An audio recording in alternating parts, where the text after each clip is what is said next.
since Mickey Shunick was last seen. They're searching areas such as drainage canals again for the slightest clue as to where Mickey could be. We just want her back. We want her safe.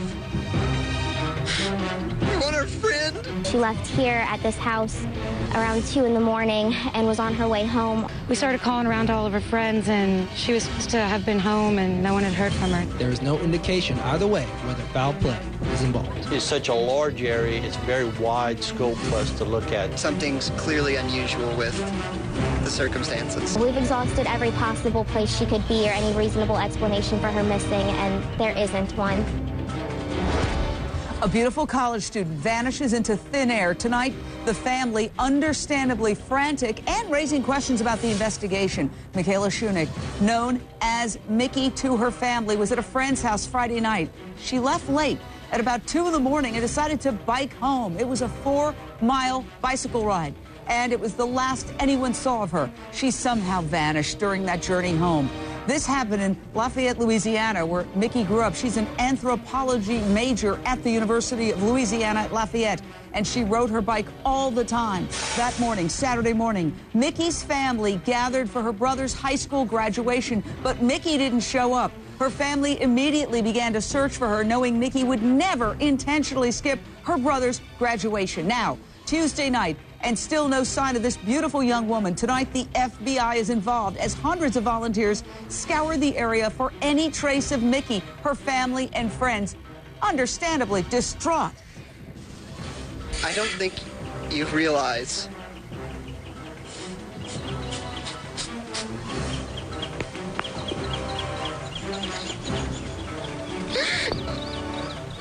what a special person this is. And how many people she has touched. And what you've done. Police now asking local businesses for video surveillance of Mickey to see if they can spot her on her ride home Friday night into Saturday morning. But Mickey's father told a local newspaper, quote, none of the video cameras got checked over the weekend because the managers weren't in and waited 2 days to check the video cameras. If somebody has abducted her and taken her on the interstate or something, they got a 2-day head start. You can imagine the heartbreak and worry these parents are going through. What are the secrets behind this case that could lead to Mickey Shunick? Have you seen this beautiful young woman? Call me, 1-877-JVM says, 1-877-586-7297. Joining me exclusively tonight, my very special guests, Mickey's mother, Nancy, and Mickey's sister, Charlie. Mrs. Rowe, Nancy Rowe, thank you so much for being here. And I know that this is extraordinarily difficult for your family, for you. We want to get your daughter's face out there in the hopes of jogging someone's memory. First of all, Mrs. Rowe, what would you like to say? What do you want to get out to the public tonight, ma'am? This is a beautiful young girl, smart, funny, personable, sunny. Everyone loves her. People have been offering rewards. One of her students' dads started with $10,000. Her students love her. She teaches jumping at an equestrian stable, and we just want our child back. We have so far over $20,000 in a reward fund, no questions asked. Somebody took her, somebody knows where she is, and we want her returned alive. And we pray that that happens. We want tell us about Mickey. Tell us about her. She's just an adorable little girl. She's a tiny, cute girl, curly blonde hair. She's funny. She loves animals. She always has. She's social. She goes to school. She goes to work, and she goes around with the same friends that she's had her whole life. Nobody knew. This was not a stalking, or it was. I think she was abducted by a stranger who saw an opportunity and took her. And we want to give that person money and get our daughter back. I understand, and I can feel the anguish in your voice, and we want to be helpful here. If there is a person out there who has this beautiful young woman, let her go. Move on. Please, we're begging you. No one could look at her and want to hurt her. She's she's a sweet, beautiful girl. there's nothing mean or evil or just, she has no dark side. She's just wonderful. Mickey's family and friends have put a video on YouTube detailing their search. Watch this important clip from it. We need information. Her bike's missing. It's a black and gold Schwinn bike with gold handlebars. It hasn't been spotted. To our knowledge, none of her belongings have been spotted. You looked at a near replica of the bike that Mickey was riding when she disappeared. Charlie Shunick, you're Mickey's sister. Tell us about this event that she was at a friend's house. Was it a party? Does she have a boyfriend? Is there any possibility that her disappearance is somehow linked to the place she was at before she left? I don't think so, no. She went out to see a couple bands play at this local bar. It's called Atmosphere. Then her and her friend went ahead and came back to his place, which we're located at now. They went and got Taco Bell in his car through the drive-thru, came back, they ate, and then as far as he knew, she got on her bike and said she was coming back to our house for my brother's graduation. Yeah, they've been friends since, as long as I can remember. So we know that he has absolutely nothing to do with it. She hasn't been seeing anyone lately. She hasn't even had a crush on anyone in the past, 5 or 6 months. We definitely don't think it's a boyfriend or anything like that. Everybody wants to know what happened to this beautiful young woman after she left her friend's house Friday night. Now, listen to this one friend explain the direction she took to get home. Listen. She left here at this house around 2 in the morning and was on her way home on West Governor Miro off of Ambassador and never made it. Now, let's take a look supposedly at the route that she would have taken. There's the friend's house, there's her home. It's a pretty straight shot along West Congress Street. So this is my burning question. What happened to Mickey along this route? Let's tell you about West Congress Street. It's easiest, the straight shot between her friend's house and her home. Is it well lit? We want to throw this out to Jim Hummel, reporter, KATC. You're in the area. We did some digging. We found out there were some convenience stores that might have been open at 2 in the morning. There was a Taco Bell, and there was also a Shell station. Tell us about this strip, this street, Jim, and what she might have encountered along that street. Well, West Congress Street is one of the more busier thoroughfares in Lafayette, that and Johnston Street. It is the straight shot from where she disappeared to her home. But my understanding is that may not be the route that she went. She may have tried to actually avoid it because it is so busy, and there are a number of neighborhoods along the way that are kind of off of Congress Street that she would be able to go through intermittently and then get back onto the main road. Well, I want to bring in Chief Jim Kraft with the Lafayette Police Department. You are the police chief there, sir. Okay, we're efforting that police chief because we do have a lot of questions to ask him. Pat Brown, criminal profiler, what do you make of it thus far? Well, of course, the biggest thing here is where's the bicycle. Somebody's got to hide that. So whether they pushed her off the road with a van and then pulled her in the van and took the bicycle with them, or she went to one of these back ways and somebody just came out and got in her way and took her off the bicycle and then pulled the bike into their own yard or in their own garage. That's the good question. But clearly, the bicycle's got to be around someplace, and my guess is that's where she's with it. She's with that bicycle.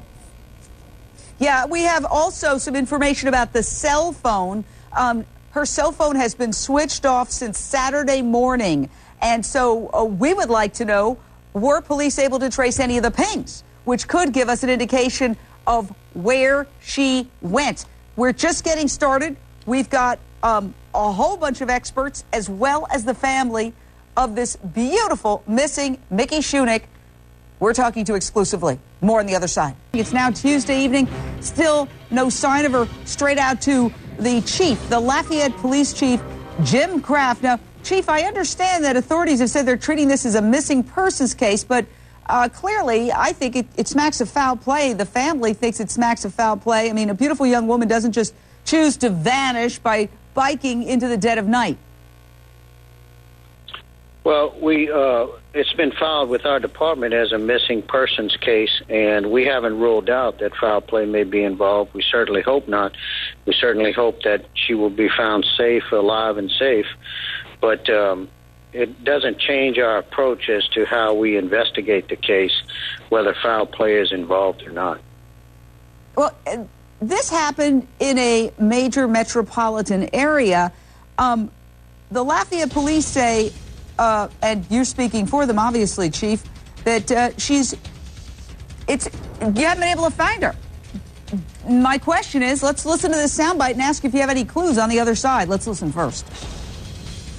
One of the difficult tasks is because of where she left in the St. Street area to the destination where we believe she was traveling to is such a large area. It's very wide scope for us to look at. So we're canvassing and checking a lot of different businesses for video.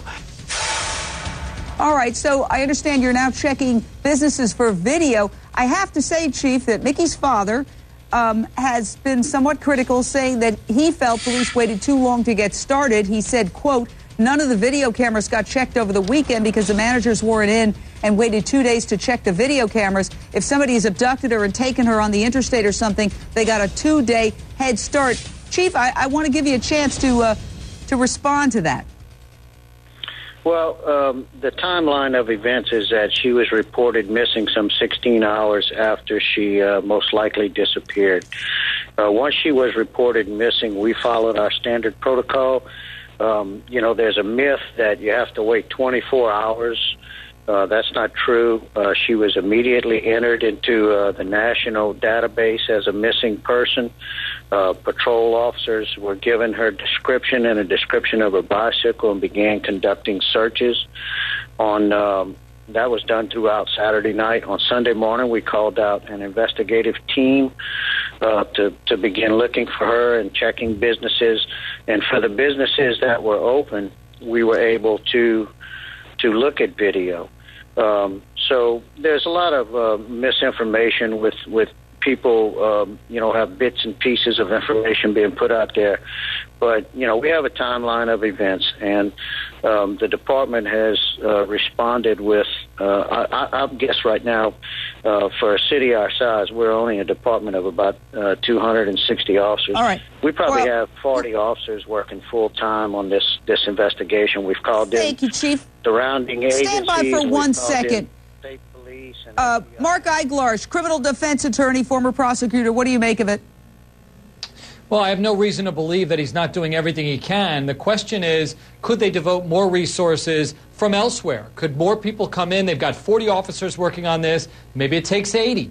The fact that they didn't look at the video on a Sunday, I don't know. I think they did the best they could at their level of awareness by going around to businesses that were open, and then the next day looked at the video of the businesses that were open. Obviously, the family is not going to be thrilled unless their daughter is found, and quite frankly, they're entitled to feel that way. They are, absolutely. And I have to say, what is wrong with this country when a young woman can't ride a bike after dark without essentially risking her life?